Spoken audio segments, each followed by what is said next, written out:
Bienvenue chers amis au cœur de l'émission Homo Micro. Homo Micro, l'émission qui se prend en mots.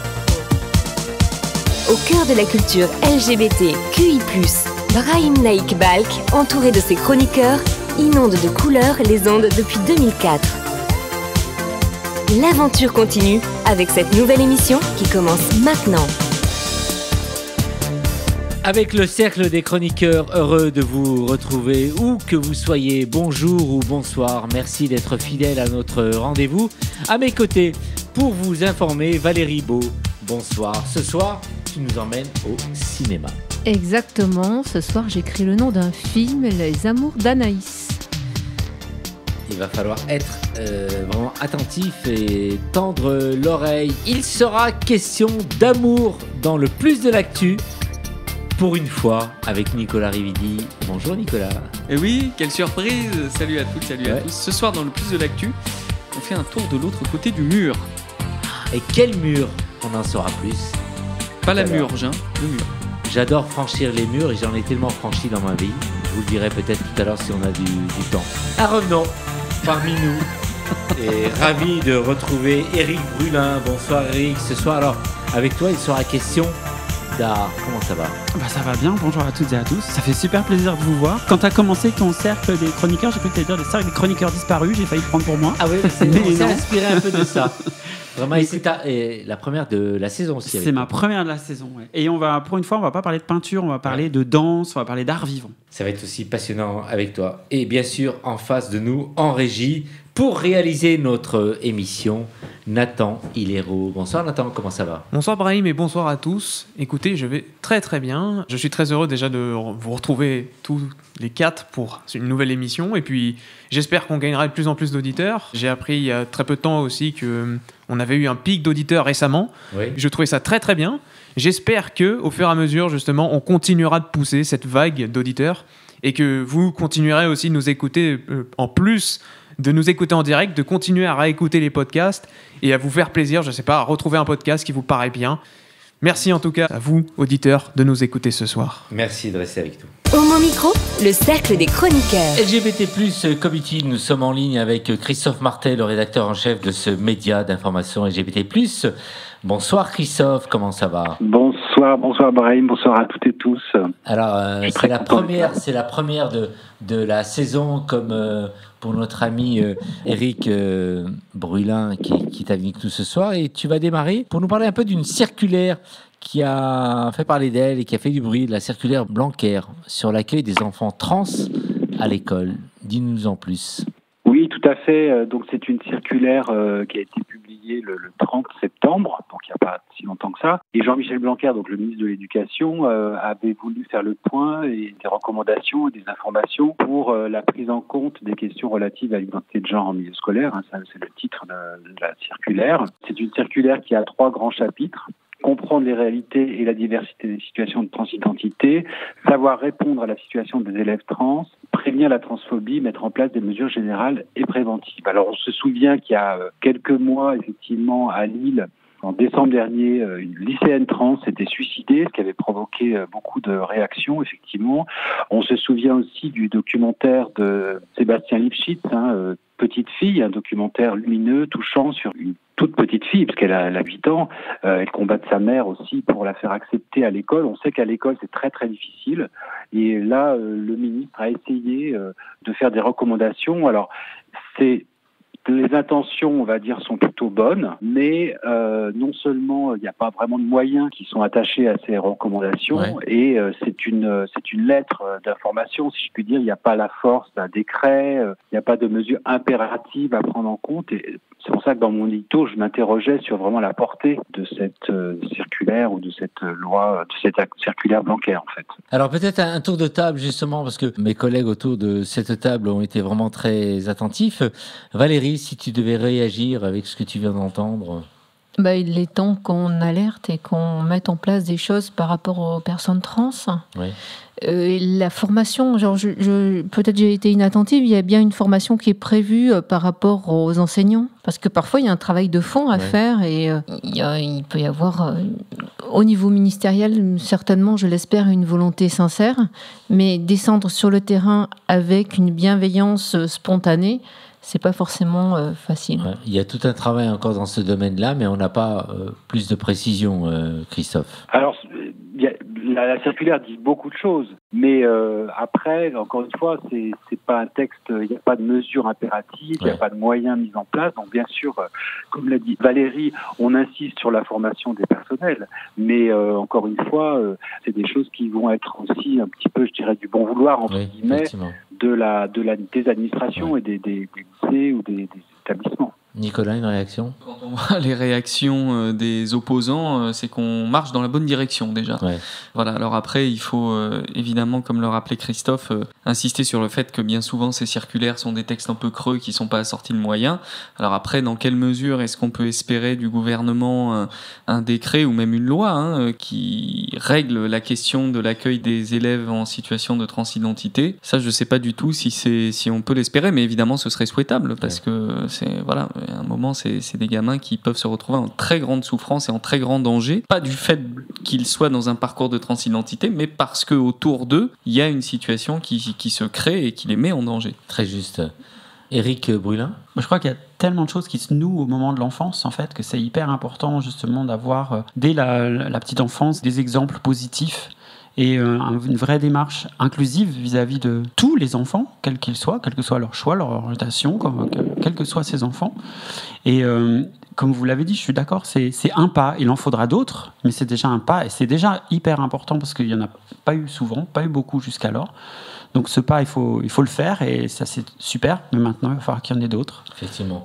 Alors, j'en parlais hors antenne tout à l'heure avec mes collègues de l'émission. Quand on entend un personnage qui nous dit que les LGBT+, qui interviennent en milieu scolaire font de la propagande, moi j'en fais régulièrement et ça me fait mal quelque part. Donc il y a énormément de travail à faire dans ce domaine-là. Et quand on voit ce type de circulaire, même si il y a peut-être un petit creux, ça va naturellement faire évoluer les choses, je pense, Christophe. Oui, il faut l'espérer, mais en tout cas, voilà, comme vous l'avez toutes et tous bien dit, c'est un premier pas, mais moi je serais amené à dire il faut maintenant des moyens, vraiment des moyens supplémentaires.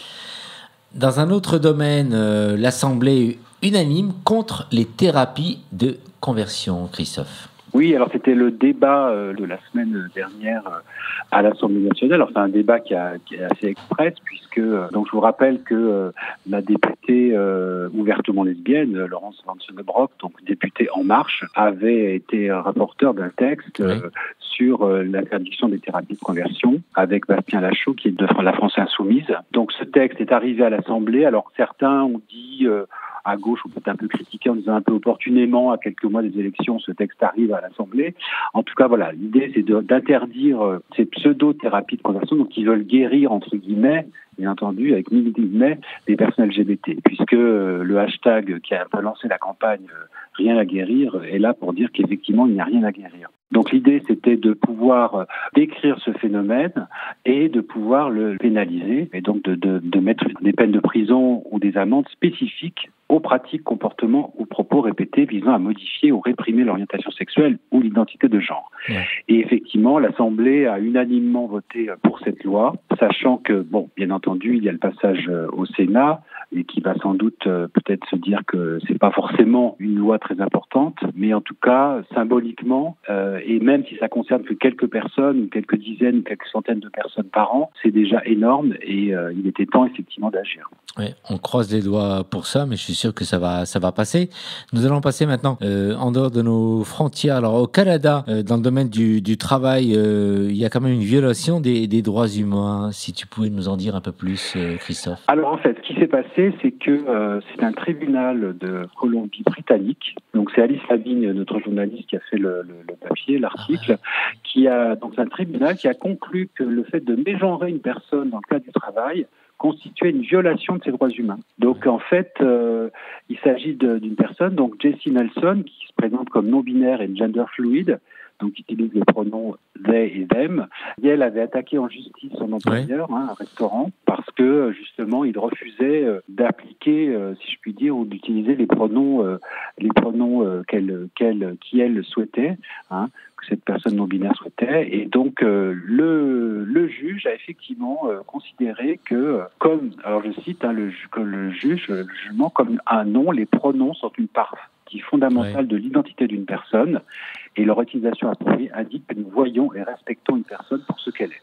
Voilà. Donc je trouve que c'est très important là aussi de montrer que les choses évoluent et qu'il faut pour les personnes effectivement qui sont trans, qui sont non-binaires, qui se définissent comme non-cisgenres, bien qu'effectivement l'utilisation des pronoms corrects et valides, ça revient à ce qu'on disait tout à l'heure sur l'éducation, ça commence par là aussi le respect, ça commence par là aussi l'acceptation. Ouais. Et ça avait été rappelé il y a quelques semaines par Denis Martin-Chabot, qui est chroniqueur aussi à Homo Micro, n'est-ce pas Nathan ?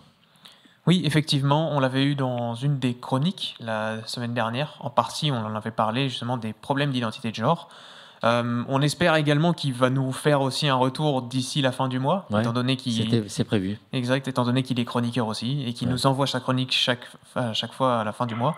Donc oui, on espère qu'il va nous en parler avec beaucoup de détails aussi, comme tu l'as fait, Christophe, et qu'il nous apporte en plus d'autres personnes, c'est-à-dire peut-être qu'il a eu l'occasion, je sais pas moi, d'interviewer la personne qui s'est fait attaquer, et ça serait vraiment un plus, et ça pourrait aussi impacter pas mal de choses dans l'univers du coup de notre radio. Effectivement, c'est prévu. Merci Nathan. On revient donc à la Chine. Alors là c'est peut-être que notre jeune réalisateur qui adore les jeux vidéo, il y aurait des personnages LGBT+ efféminés ou sans genre clair qui risquent d'être exclus. Oui, là encore, c'est Alice Lavigne donc, qui a fait ce papier en répertoriant un petit peu ce qu'elle a trouvé dans différents médias internationaux. Et tu sais, Brahim, en ce moment, la Chine, elle se bagarre beaucoup contre les vedettes des réseaux sociaux, contre y compris les PDG d'entreprises qui sont un peu trop bruyants. Et là, effectivement, c'est l'idée que l'agence centrale, donc qui va censurer finalement, qui contrôle tout l'Internet du pays, a déclaré que désormais, tout personnage masculin et féminin, entre guillemets, sans genre clair et toute relation entre personnes LGBTI seront interdites. Voilà, donc c'est vraiment, on est dans un durcissement de l'attitude des autorités chinoises contre le développement aussi de toutes ces plateformes Internet. On a vu qu'ils limitaient aussi récemment, ils ont limité à 3 heures, je crois, par jour l'utilisation d'Internet par les mineurs. Enfin voilà, il y a vraiment un contrôle qui se fait de plus en plus sur ces plateformes. Mais là, directement, on s'attaque quand même aux personnes LGBTI, donc c'est quand même assez inquiétant. Et on poursuit. TikTok, qui s'intéresse un peu à la culture lesbienne, Christophe ? C'est surtout les lesbiennes qui s'intéressent beaucoup à TikTok. Donc TikTok, vous voyez ce que c'est. Moi j'ai découvert. Je l'utilise un tout petit peu, mais depuis vraiment quelques jours. Donc voilà, je suis pas tout à fait la cible. C'est vraiment une application, vous voyez, de micro, de petites vidéos. On se prend en vidéo avec de la musique, on danse sur une chanson, des choses comme ça. Et en fait, ça a pris beaucoup d'ampleur d'après donc Maya El-Boudrari qui a fait l'article pour Committed. Ça a pris beaucoup d'ampleur auprès de la communauté des femmes lesbiennes en fait. Sans doute parce que sur les autres réseaux, comme on dit, on trouve peut-être des gens de sa famille ou des amis qui n'ont pas forcément envie on n'a pas forcément envie de ça, et que sur ce réseau qui est beaucoup plus jeune, eh bien les femmes qui aiment les femmes se sentent mieux, et aussi pour certaines qui témoignent dans cet article donc de Maya, qui témoignent et qui nous disent que effectivement elles ont pu aussi s'émanciper, si je puis dire. Elles ont pu aussi apprendre des choses, elles ont pu se sentir plus à l'aise vis-à-vis par rapport à leur sexualité, et des choses comme ça. Ouais. Christophe Martet, pour finir, qui est Fanny Ruet ? Alors Fanny Ruet, oui, donc c'est un reportage, un portrait que Clément Pourret avec Teresa Suarez pour les photos a fait toujours sur Community. Donc c'est une humoriste bisexuelle, enfin bi, qui a pas mal fait parler d'elle parce qu'elle a été beaucoup sur France Inter. Et on sait qu'aujourd'hui, ça y est, on peut reprendre le chemin des théâtres et des salles de spectacle. Donc c'est super. Ça faisait un moment qu'on l'avait repérée, si je puis dire, et que Clément avait envie de faire un reportage, un portrait d'elle. Et dans ce portrait, elle explique son parcours d'abord. Alors ce qui était étonnant, c'est qu'effectivement elle avait fait son coming out de lesbienne, et sa mère était finalement très contente. Et quand elle a refait un coming out pour dire je suis bi, là c'était moins facile avec sa maman. Ouais. Donc voilà, c'est un reportage, un portrait assez savoureux, et je vous laisse découvrir effectivement cette humoriste belge et bi. Merci Christophe. Alors, un petit tour de table simplement pour demander un peu à mes amis qui m'entourent ce soir, qu'est-ce que vous avez retenu de l'info de Christophe, s'il fallait faire un petit clin d'œil à toi, Valérie? Je dirais merci pour ce tour d'horizon. Voilà, pour la Chine, c'est terrible. Et pour l'humoriste, là, je vais courir lire l'article parce que ça m'intéresse bien. Nicolas? Oui, la Chine, et puis on voit ce qui se passe à Hong Kong, on devine ce qui risque de se passer à Taïwan, Bref, c'est le problème de l'obscurantisme qui revient comme ça, de temps en temps, qui fait son nid sur le désespoir aussi des gens, sans doute. Bon. Et on n'est pas à l'abri ici non plus. Eric? Je partage un peu, merci. J'ai appris plein de choses pendant ce tour d'horizon, donc c'était très intéressant. Et sur la Chine, moi j'ai un peu l'impression que ce sont les derniers sursauts de vieilles carcasses qui finalement ne tarderont pas à se faire emporter par des vagues plus grandes qu'elles. Effectivement. Donc c'est peut-être l'optimiste en moi, mais je veux croire que c'est ça. Il faut être optimiste en fait, Christophe, et merci en tout cas pour ta chronique. Et dis-nous un peu, pour retrouver Committed, l'adresse du site internet. Alors committed.fr, KOMITID.fr, sur internet, sur les réseaux sociaux, et je voulais faire un tout petit passage par le cinéma, parce que j'ai beaucoup aimé Les Amours d'Anaïs, et vraiment je recommande à toutes et tous d'aller voir ce film qui est féministe, joyeux, à la fois léger, enfin bref, je veux pas trop. Mais c'est bien, mais comme on parle, j'adore ce film. Comme on parle de cinéma, c'est bientôt Chéri Chéri d'ailleurs.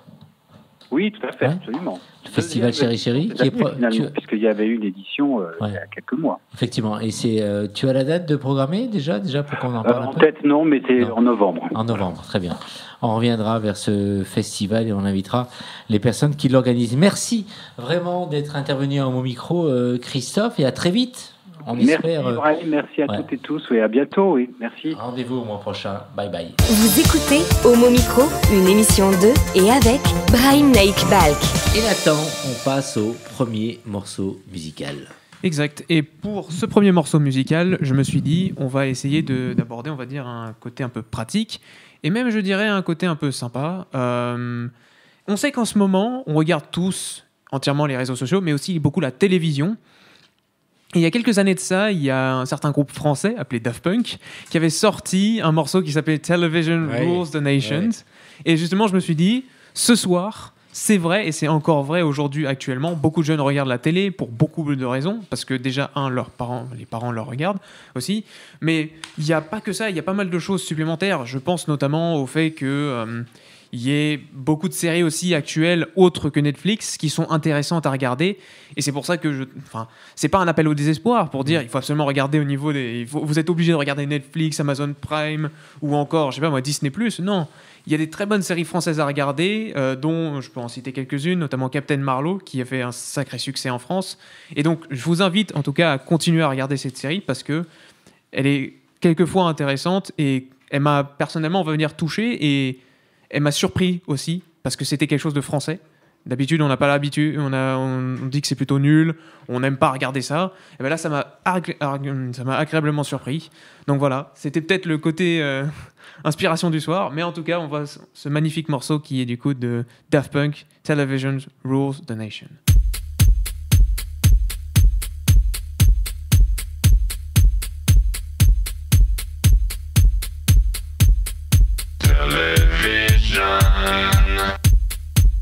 Rules the nation. Television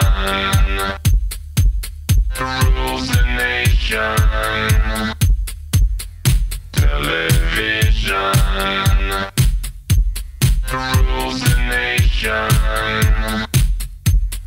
Television rules the nation.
le cercle des chroniqueurs. Et nous allons enchaîner avec J'écris ton nom, Valérie Beau.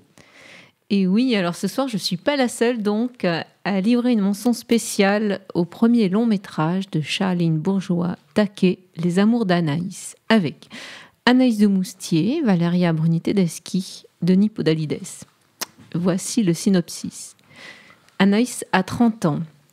Il y a un homme dans sa vie qu'elle n'est plus sûre d'aimer. Elle ne supporte pas la vie à deux, en particulier dormir avec quelqu'un.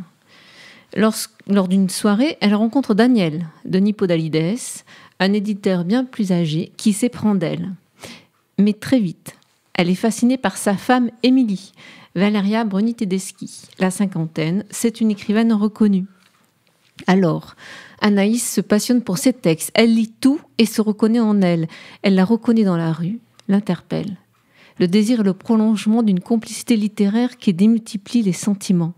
« Vous êtes qui, Anaïs ?» lui demandera Émilie face à sa détermination, un tantinet obsessionnel à la croiser et à la retrouver. Anaïs est jeune et pressée. La vie est une urgence, c'est maintenant. Elle a conscience de la fragilité de la vie. D'autant plus que sa mère a un cancer. Elle a peur certainement, elle pétille, c'est un bouillon. De toutes ses forces, elle dévore tout. Agitée ? Peut-être. Vivante absolue, oui. Elle se lance en permanence à l'assaut du bonheur. Émilie, en contrepoint, est une écrivaine établie, puissante, tranquille, et pourtant sur le fil. Anaïs a le goût de l'absolu, de ses grandes ambitions. Elle croit en toutes les possibilités de l'existence. Son énergie et sa détermination créent des étincelles. Éveille l'attention auprès d'Émilie, oui. Elle force tout obstacle. Qui pourrait lui résister ? La réalisatrice a construit un film subtil, drôle, léger, profond, écrit avec soin. Elle détaille. J'ai travaillé dans l'édition chez Grasset, mais à 25 ou 26 ans, j'ai compris que pour le cinéma, il commençait à y avoir urgence et j'ai tout quitté du jour au lendemain. Je me suis mise à écrire des scénarios de courts-métrages dans mon coin. Ce film est une chorégraphie précise des mots, du désir, l'image, l'histoire, tout est orchestré d'une esthétique raffinée. Noé Bach, le photographe, nous précise. L'idée, c'est une rencontre entre le verbe et l'énergie du mouvement et des corps. La réalisatrice détaille. C'est le récit d'une rencontre atomique entre deux subjectivités, une histoire d'amour et de désir qui passe aussi par l'esprit et l'intelligence. Oui, le rapprochement des corps, ce face-à-face intime s'ouvre au paysage grandiose, l'infiniment grand et l'infinie sensualité tendre et d'une rare beauté. D'une sensualité qui sonne juste, c'est exactement ça. C'est un film sur la liberté. Alors je dis merci Charline pour ce très beau premier film, Solaire. C'est notre bonheur aussi et je vous invite à aller le découvrir. Et ça se joue dans de nombreuses salles ? Ah oui, il est très très bien distribué. Je suis allée voir à MK2 à Paris. On peut aller le voir en province très facilement aussi. Éric, tenté par ce film ? 2 actrices et un acteur fabuleux dedans et qui font souvent de très bons choix. Donc, c'était certainement déjà gage d'un bon film. Ce que tu en dis nous donne encore plus envie d'aller le voir. Moi, j'aime beaucoup Anaïs de Moustier. Et j'avais vu la bande-annonce qui m'avait intrigué et je m'étais dit, ce film doit être bien. Tu nous le confirmes. C'est exactement. Super. Nicolas ?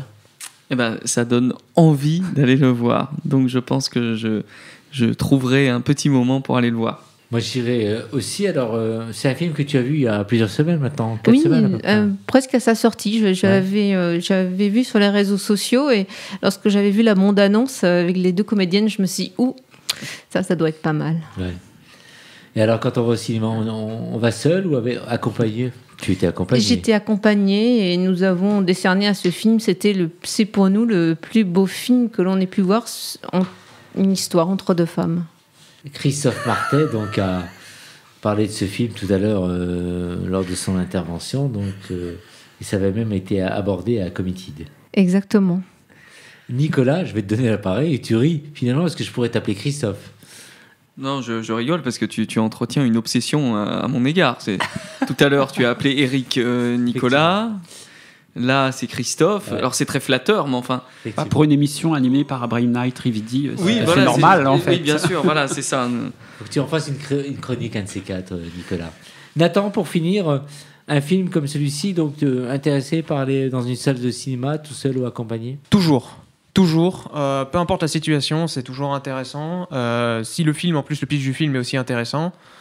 Ah ben voilà. Après, je sais pas si ça ressemble un peu du coup à Largué au niveau du pitch, parce que en fait justement c'est aussi 3 filles qui ont à peu près déjà quasiment quarantaine, qui littéralement en fait se retrouvent complètement mortes en termes de genre elles ont plus de relations et elles veulent avoir des relations différentes au niveau des termes et tout ça. Enfin non, je pense que c'est complètement différent. Il y a une immense différence d'âge entre les 2 femmes. Chacune est très épanouie dans sa vie et c'est l'histoire d'une rencontre, des questionnements ou pas, une fascination pour un être humain. Voilà. Valéria, en face d'elle, cette jeune femme qui la regarde et qui est fascinée par elle. Et c'est vrai que c'est très flatteur, mais son urgence de vivre bouscule Valéria. Et donc les dialogues sont extrêmement travaillés. C'est vrai, là, tout ce que j'ai lu dans le dossier de presse, etc., les interviews, on se rend vraiment compte et du travail de la photo, de la couleur, des cadrages. Et il y a eu tout un mouvement de chorégraphie, vraiment décor. Je vous raconte pas la fin, mais les derniers gestes, quand vous irez, vous regarderez la fin. C'est superbe, absolument magnifique. Nicolas ? En fait, j'y pense là, mais tu parles de ce film comme tu parles dans tes chroniques habituelles. C'est-à-dire que, en fait, c'est sans doute pas un hasard que tu aies été séduite par le film, parce qu'en fait, c'est les mêmes histoires que tu nous racontes dans les rencontres de femmes et tout. En fait, c'est la même chose, c'est la même intensité, c'est cette même improbabilité de la rencontre aussi. Donc, en fait, finalement, tout ça est très en continuité, je trouve, par rapport à ce que tu nous dis et nous racontes d'habitude. Exactement.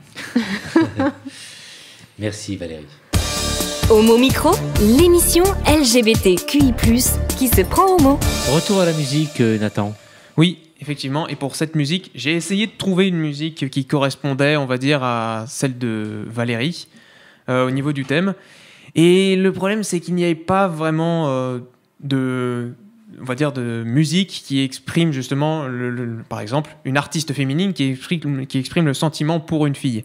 Donc du coup, je me suis retrouvé à chercher de vieux classiques, mais je me suis dit que c'était pas assez original. Et je suis tombé par hasard sur une chanson d'un certain Claude Barzotti, qui est un Italien, qui a décidé de chanter Madame, ça date de 1965, et donc qui, on va dire, essaye de trouver une personne qui n'arrivera peut-être jamais. Donc voilà, j'ai décidé de vous passer cette magnifique musique de la part de Claude Barzotti. On écoute. Je vous regarde tendrement. J'aurais bien voulu vous parler, mais le courage m'a manqué. J'aurais voulu vous emmener, faire quelques pas à mes côtés, sans pour cela imaginer un tas de choses, des choses que je n'ose vous dire, madame. Et pourtant, je pense à vous bien souvent, souvent je pense à vous, madame. Souvent je vous revois, madame. Je suis heureux, j'ai des idées, et peut-être demain vous me prendrez la main. Souvent je pense à vous, madame. Souvent je vous revois, madame. Ne me dites pas de m'en aller, je pourrais en souffrir et peut-être en mourir. J'ai au cœur une vieille solitude. Viendrez-vous du nord ou du sud pour devenir mon habitude? Vous serez mon premier été, ma rose et ma source cachée. Laissez-moi donc imaginer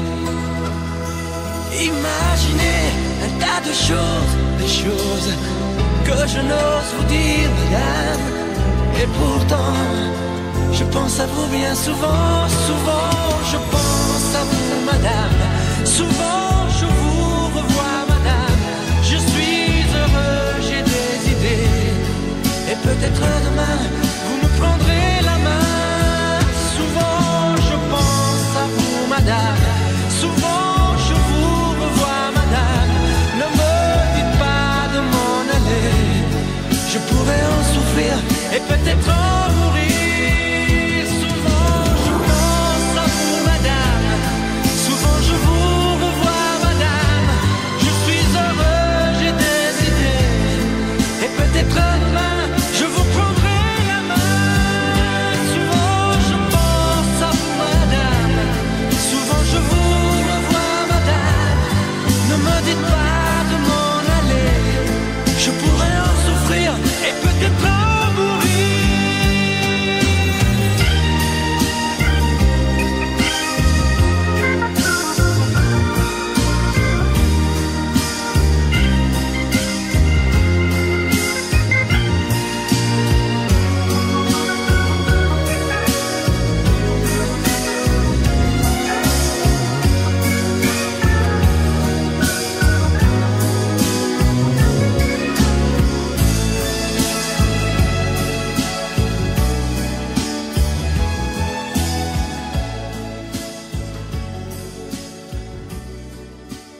Homo Micro, le cercle des chroniqueurs. Et le cercle des chroniqueurs où je suis avec Éric Brulin, que vous entendrez, vous écouterez tout à l'heure en fin d'émission. Valérie Beau, que vous venez d'entendre, l'émission réalisée par notre ami Nathan. Et tout de suite, nous passons à... Qu'est-ce que j'ai dit ? Ah non, normalement c'était Eric avant. Mais c'est pas grave. C'est Eric maintenant. Moi c'est à la fin.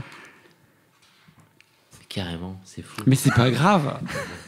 Je vais retourner mes fiches, effectivement. Moi, en plus, je me disais que Valérie, elle avait parlé de chorégraphie à la fin de son film. Je me disais, c'est super, elle m'a fait une transition de dingue. Alors, nous allons On s'était passer- coordonnés pendant des semaines, elle et moi. Et là, Effectivement. Je voulais garder le meilleur pour la fin, mais bon. Heureusement que tu as une équipe disciplinée quand même. Hein, tu vois, Effectivement. Et nous allons effectivement passer à notre ami Éric Brulin. Alors, aujourd'hui, nous allons parler de danse et d'art vivant. Et il s'agit de quoi exactement ? en fait, je me suis rendu compte que depuis que je fais des chroniques gays d'art, j'ai surtout parlé de peinture, de sculpture, de choses comme ça, mais j'ai rarement parlé de danse et de chorégraphie. Et je me suis dit que c'était le moment de pallier à ce manque. Et du coup, je vais vous parler d'un chorégraphe et metteur en scène qui s'appelle Dimitris Papaioannou. Alors, avec un nom comme ça, quelque chose me dit que cette personne est grecque. Eh bah oui, Brahim, il est bien grec. Il est né à Athènes en 1964, le 21 juin. Il est gay, on va en reparler.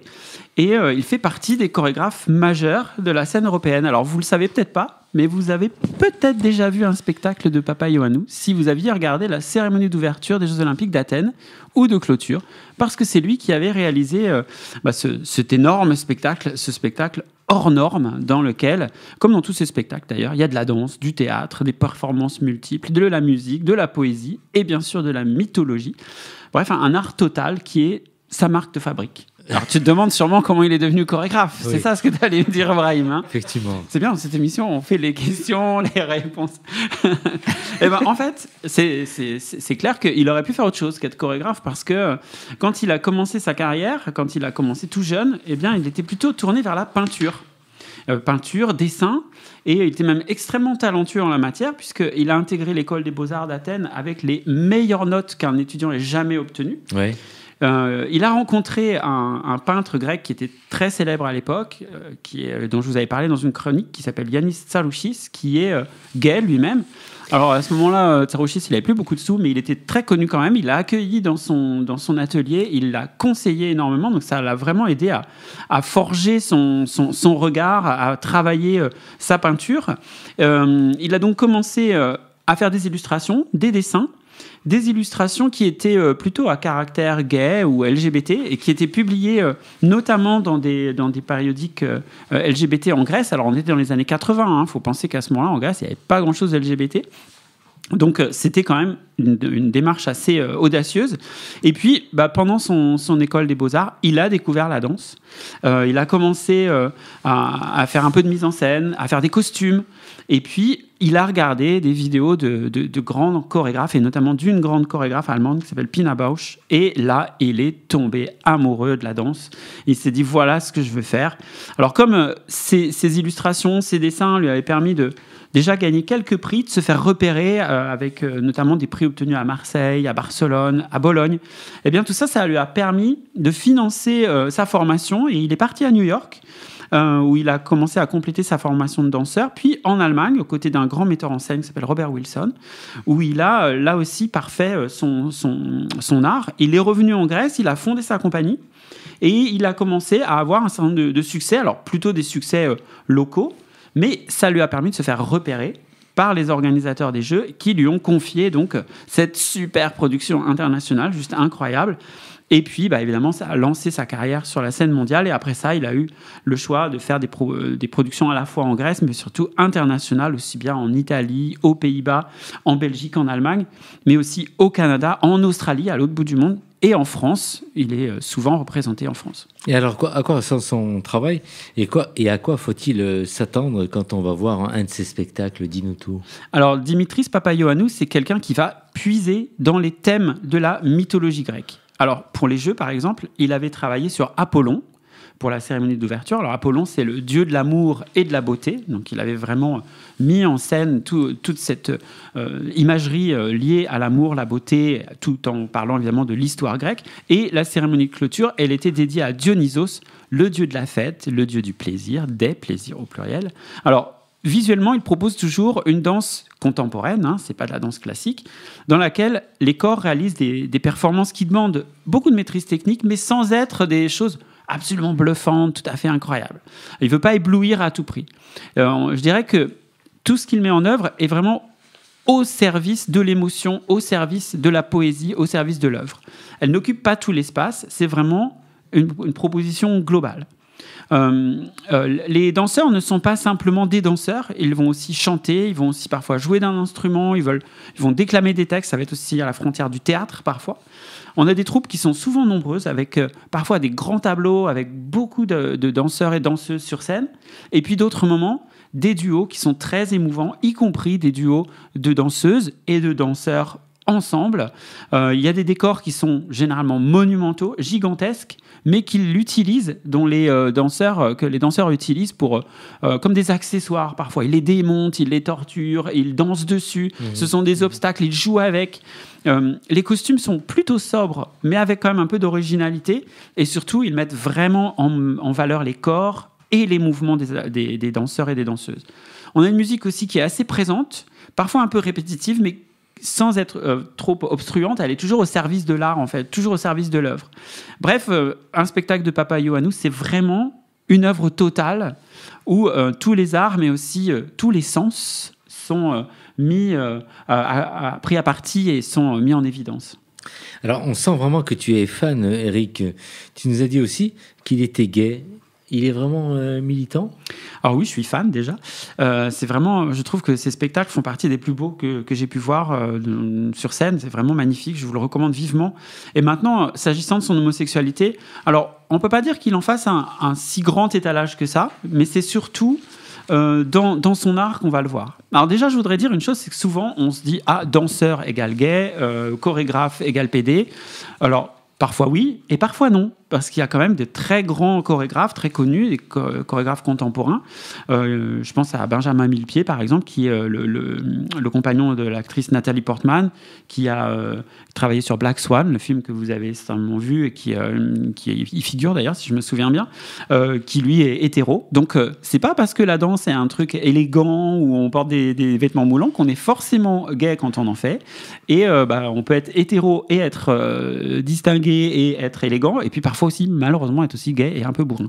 Donc, cette parenthèse étant refermée, j'en reviens à Dimitris Papaioannou, qui, bien qu'il soit vraiment mondialement connu, est quelqu'un qui finalement est assez discret, n'apparaît pas trop dans la presse, il n'en fait pas des tonnes, et c'est vraiment au travers de son œuvre qu'il manifeste son homosexualité. Alors, je vous ai parlé de ses dessins, de ses illustrations. Il a aussi tenu, évidemment, des interviews dans des magazines gays à un moment où c'était un peu compliqué en Grèce. Et puis, bien sûr, dans ses spectacles, là, on retrouve toute cette sensibilité. Alors, j'ai parlé des costumes, mais il a une façon d'habiller, voire de déshabiller, parce que souvent, il y a des danseurs et des danseuses qui apparaissent nus, mais pas une nudité provocante, mais une nudité qui montre juste les corps dans leur beauté et dans leur technicité de danseurs et de danseuses. Et ces duos, moi, je les trouve, quand ce sont des duos de femmes ou des duos d'hommes, je les trouve magnifiques, émouvants, pleins de poésie, et surtout, ils apparaissent comme des évidences, en fait. À aucun moment, on se dit « Oh, bah tiens, c'est deux gars qui dansent ensemble, wow, c'est deux filles, c'est bizarre. » Non. Il y a une telle osmose, une telle harmonie, que, véritablement, on voit une grande mesure dans tout ce qui est fait, alors que c'est dans un cadre souvent démesuré, avec des plateaux gigantesques et des décors incroyables. Alors, pour tous celles et ceux qui nous écoutent, tu nous as donné envie de voir ces œuvres. Comment peut-on assister à ces spectacles, Eric ? Alors, il y a un truc très simple, c'est d'aller sur YouTube. Je ne suis pas un grand fan de ce type de plateforme, mais on y trouve quand même beaucoup de captations de ces spectacles. Notamment, je vous ai parlé des Jeux Olympiques d'Athènes. On peut les revoir là-bas, mais il y a aussi de nombreuses captations des spectacles qu'il a réalisés. Et puis, il est fréquemment à Paris. Alors là, il est passé en septembre à la Villette ou au Châtelet. En septembre, c'était au Châtelet, avec son dernier spectacle qui s'appelle Transverse Orientation. Il est passé aussi à Lyon, il est passé aussi à Montpellier, il sera à Martigues en novembre. Donc, il tourne pas mal en France chaque année, quasiment. Il y a un spectacle de lui qui est présenté. Donc, vraiment, je vous le recommande. C'est une superbe porte d'entrée vers le monde de la danse contemporaine. L'occasion de voir quelque chose de différent, de faire des choses qu'on n'a pas l'habitude de faire. Et puis d'aller dans des salles avec des vrais gens, voir du spectacle vivant. On peut le faire, alors faisons-le. Ça vous donne envie autour de cette table, Valérie ? Ah oui, vraiment, là, je vais suivre. La prochaine fois qu'il vient à Paris... Je t'envoie les coordonnées, j'essaie de le dire avant. Absolument, il faut qu'on fasse l'annonce. Ouais. Nicolas ? Alors, moi, je me souviens de la cérémonie d'ouverture et de clôture à Athènes, qui est pour moi une des plus regardables que j'ai vues. C'est-à-dire que souvent, c'est indigeste. Là, je sais pas, il y avait un truc, ça passait bien. C'était pas pompeux, c'était pas arrogant, en fait. C'est ça. J'avais trouvé beaucoup de finesse dans la façon de faire les choses. C'est très élégant, très léger, c'était presque un dessert en fait, voilà. Donc et ça m'avait beaucoup plu. Je ne connais pas hélas autre chose de son œuvre. D'ailleurs, j'ignorais que c'est lui qui l'avait fait. Enfin, je me souvenais de la cérémonie, mais j'ignorais que c'était lui qui l'avait fait. Donc oui, go YouTube et puis on va aller voir. On prendra rendez-vous pour l'année prochaine quand il va repasser à Paris. Merci Eric. Est-ce que tu as déjà une idée de chronique quand tu reviendras parmi nous? Non. Aucune. Mais ça viendra. Merci. Vous écoutez Homo Micro, une émission de et avec Brahim Naik Balk. Et pour finir, on attend un morceau autour de la danse, oui ou non? Alors, autour de la danse, pas forcément, mais par contre, j'aimerais poser d'ailleurs une question à nos amis chroniqueurs. Est-ce que, dans ce cas-là, vous connaîtriez, je sais pas moi, un chanteur grec? Ou alors d'origine grecque? Grec, moi je connaissais un mec assez fort que j'adorais, barbu. Est-ce que tu as une idée? Moi j'en connais plein, mais... Ah oui, Nana Mouskouri. Gros barbu. J'adorais Nana Mouskouri. Mais quelqu'un qui est décédé il y a plusieurs années maintenant, comment il s'appelle le mec? Demis Roussos. Demis Roussos, oui. Aphrodite Child. Oui, mais malheureusement, c'est pas celui auquel je pensais. Quand j'ai dit justement origine aussi grecque, est-ce que par hasard vous aurez un chanteur peut-être mondialement plus connu? Nikos Aliagas. Nikos Aliagas a chanté, et d'ailleurs il se débrouille pas mal. Ouais, effectivement. Non, oui, il était populaire en tout cas dans les années 70 et 80 même. Ouais. Oh là là. Dans les années 70 et 80. Non, dis-nous tout. Et je dis bien d'origine grecque. Ah oui, c'est... D'origine grecque. Non, moi ça me parle pas. Et on va avoir du mal. Dis-nous tout. Je pense que tu vas peut-être te détester, Brahim. Il s'agit de personne d'autre que George Michael. Forcément. Non. Bah si, George Michael, bien sûr. George Michael est grec d'origine. Et donc forcément, il est né en Grèce et ensuite du coup il est allé en Angleterre pour commencer sa carrière et il a fini, en tout cas avec le succès qu'on connaît actuellement de cette personne. Et donc j'apprends quelque chose ce soir. C'est tant mieux. C'est mieux que Demis Roussos, t'as bien choisi quand même. Effectivement. Alors la chanson que j'ai choisie de lui, je me suis dit on va quand même prendre une chanson qui est plutôt entraînante.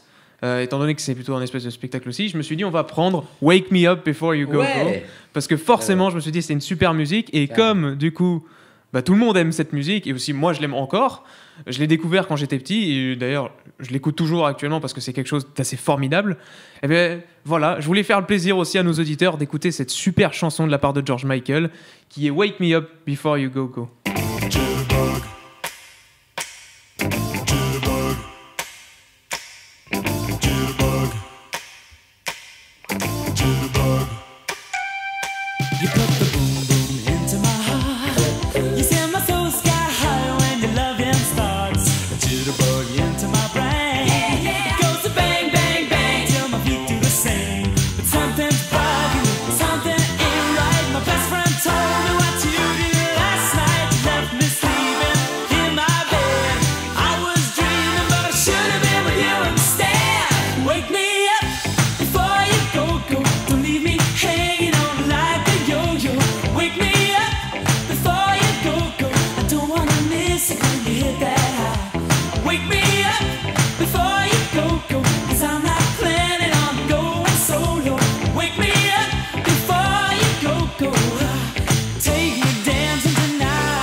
Micro, le cercle des chroniqueurs. Avec aussi Valérie qui est avec moi et aussi notre ami Eric, Nathan qui réalise cette émission. Et on finit vraiment, et là je peux vous l'assurer, c'est bien Nicolas qui finit avec nous. Nicolas Brulin. Et Nicolas Brulin. Pourquoi pas? Je vais t'appeler Nicolas Brulin ce soir pour finir, Nico. Et allons-y. Pour le plus de l'actu, tu vas nous parler un peu d'amour. Oui, à l'orée de la vie paisible, il existe un espace où se croisent le désir et le reniement. Une circonférence hasardeuse dont l'extérieur est insondable et l'intérieur étriqué. Le champ d'exploration est vaste et pourtant la morale a su ériger les murailles qui nous confortent dans l'idée de nous satisfaire de ce qu'elle tolère pour nous. Elle est pingre au-delà de l'imaginable. Oui. En dehors de ces limites bien marquées, C'est, nous dit-on, le règne du chaos. La morale cultive une vision terrestre de l'enfer et un avant-goût du paradis. Il s'agit d'être pédagogique et convaincant. Tout cela a redoutablement infusé.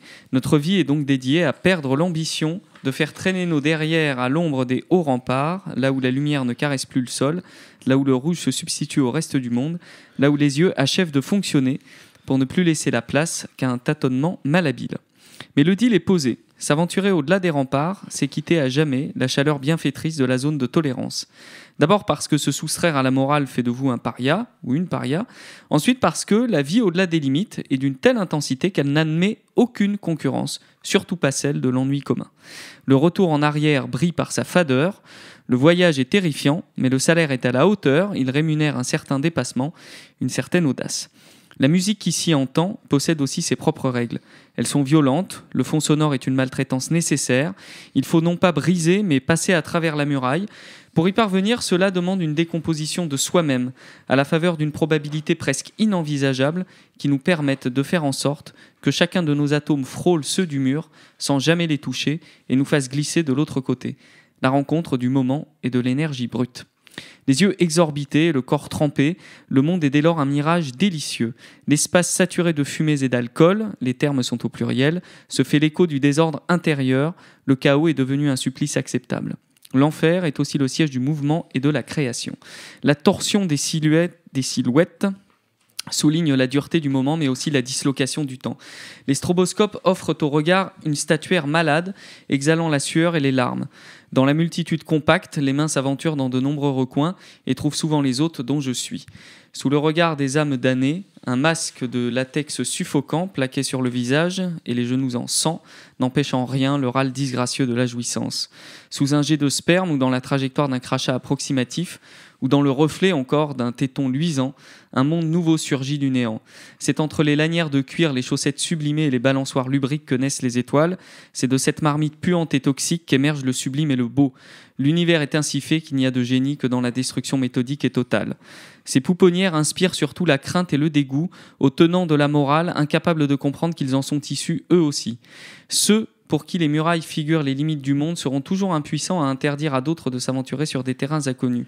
En revanche, leur rhétorique ne se limite pas à réaffirmer les limites, mais aussi à les contracter. Ainsi, l'espace acceptable se restreint, faisant basculer ce que l'on tenait pour acquis dans le champ de ce qui doit être rejeté. Cette obsession maladive pour la sauvegarde d'un instant dépassé révèle davantage le vice de ses promoteurs que celui de ceux qui veulent s'en détacher. Le fascisme se nourrit de cette contraction de la morale. Partout sont rejetés hors des murs celles et ceux qui ne correspondent pas au fantasme identitaire de quelques ébulons télévisuels. Ils sont là pour assassiner la possibilité de créer. Nous autres connaissons cette expérience et mieux que d'autres, nous pouvons alerter quant au drame qui se joue sous les maquillages pimpants des interviews convenues. Nous avons fait l'amère expérience de ce que la morale peut faire de pire. Nous n'avons que trop vécu par-delà les murailles, que trop combattu pour qu'elle se rapproche de nous, pour accepter sans sursaut qu'alors que nous les frôlions, elles nous soient de nouveau retirées. Que celles et ceux qui voient dans ces candidats répugnants une alternative valable sachent que non seulement ils ne gagneront rien, mais qu'ils perdront tout. Ne croyez pas docilement ces affabulateurs qui vous dérobent vos vertus en faisant des vices. Ne soyez pas stupides au point de construire vos propres prisons futures. Soyons humbles, nous sommes tous complètement délabrés, alors que la fin est prétendument écrite et qu'elle domine l'imaginaire collectif. Je fantasme à nouveau la nuit, le jour et beaucoup d'amour. Effectivement, nous sommes un peu délabrés. Une réaction, Eric? Moi, je trouve que c'est sur les murs que poussent les plus belles plantes. Et alors, parfois, on les appelle les mauvaises herbes. Je pense que... Des fois, moi, j'aime bien être mauvaise herbe un peu, mais je ne suis pas sûr qu'elles soient si mauvaises que ça. Et moi, j'aime bien ce que tu nous as dit là sur ces murailles à dépasser, à faire tomber, à gravir, au pied desquelles il se passe tellement de choses. Ouais. Et pas que le long des quais de Seine. Et chapeau pour tes chroniques avec autant de poésie, d'une belle plume et d'intelligence. Merci. Ouais. Merci. Nathan, écoutez, alors simplement, on va finir cette émission. Un petit message un peu familial. Ma sœur qui nous écoute souvent et qui écoute toutes nos émissions, simplement, je voudrais l'embrasser et lui demander qu'elle reste encore avec nous. Je vous embrasse et à très très vite à mon micro pour une nouvelle émission. Au revoir. Hey! Oh non! Cette émission est maintenant terminée. Mais un conseil, retrouvez l'ensemble des podcasts d'Homo Micro, l'émission qui se prend au mot, sur toutes les bonnes plateformes de streaming.